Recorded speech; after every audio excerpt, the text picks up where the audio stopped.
mundo foi consumido pela pandemia da Covid-19, doença causada por um vírus que se originou na cidade de Wuhan, na China, e se espalhou por todo o globo. Os países estão enfrentando a pandemia de diferentes maneiras, e faz-se oportuno analisar as diferentes abordagens e seus resultados.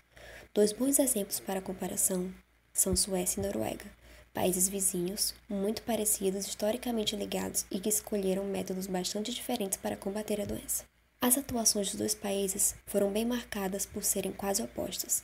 A Suécia virou tópico internacional por sua decisão de não fechar estabelecimentos comerciais e não impor bloqueios ou qualquer política de distanciamento social de forma mandatória. A Agência de Saúde Pública do país deixou claro desde o começo que não estabeleceria políticas que não fossem sustentáveis durante um longo período. Por isso, quiseram evitar a todo custo um confinamento total e apenas recomendaram o fechamento de escolas e universidades e que não houvessem reuniões com mais de 50 pessoas a partir do dia 27 de março de 2020. O epidemiologista-chefe Neil Anders afirmou: "Uma vez que você fecha o país, é difícil sair do confinamento. Como sai? Quando sai?"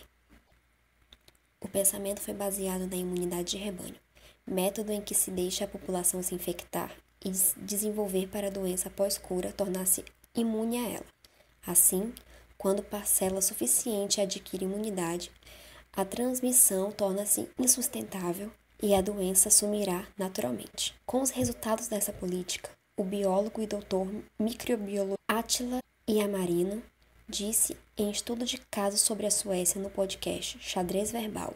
Então, tudo indica que a Suécia pode estar vendo poucas mortes porque as pessoas retardaram o espalhamento do vírus por lá, mas o cenário já está ficando sério e vai ficar ainda mais sério daqui para frente porque o vírus é mais letal sim do que se calcula.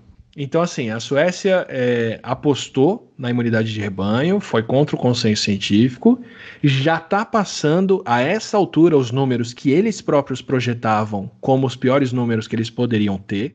Já a Noruega teve estratégia oposta. O governo não acreditou que a imunidade de rebanho seria viável se antes causar inúmeras mortes e complicações de saúde desnecessárias.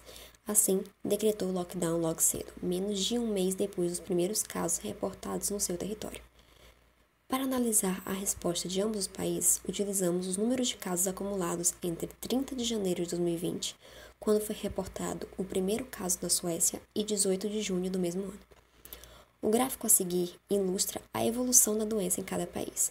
Ambas eram bastante próximas dia 1º de junho, quando a Noruega muda sua trajetória para um crescimento bastante menor e a Suécia cresce de forma acentuada.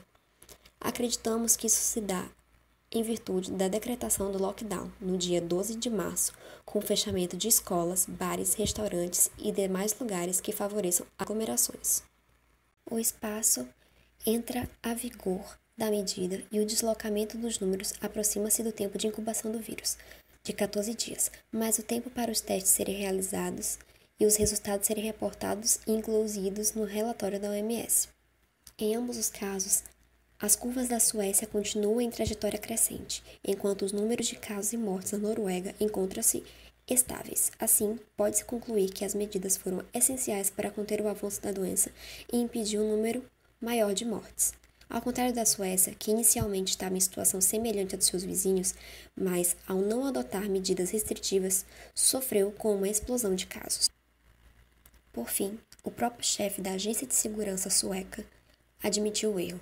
Ele disse: "Sim, acho que poderíamos ter feito melhor do que fizemos, claramente. Se fôssemos encarar a mesma doença novamente, sabendo exatamente o que sabemos hoje, acho que teríamos feito algo no meio termo entre o que a Suécia fez e o resto do mundo fez."